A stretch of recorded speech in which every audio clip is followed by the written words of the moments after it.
Hello, everyone. Today, I am going to guide you through the simple and easy process on how to install and use ChatGPT on Discord.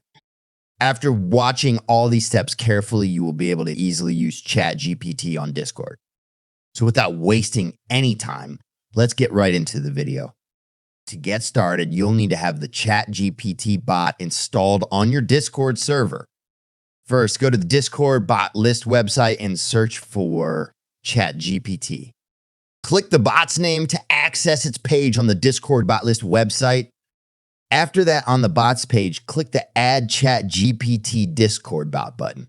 This will take you to Discord, where you'll be prompted to select the server where you'd want to add the bot.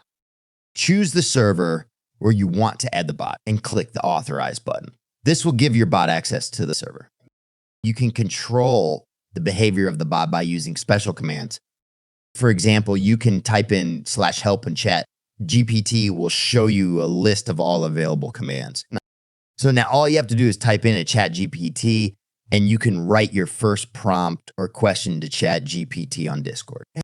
So this was how you can install and use ChatGPT on Discord.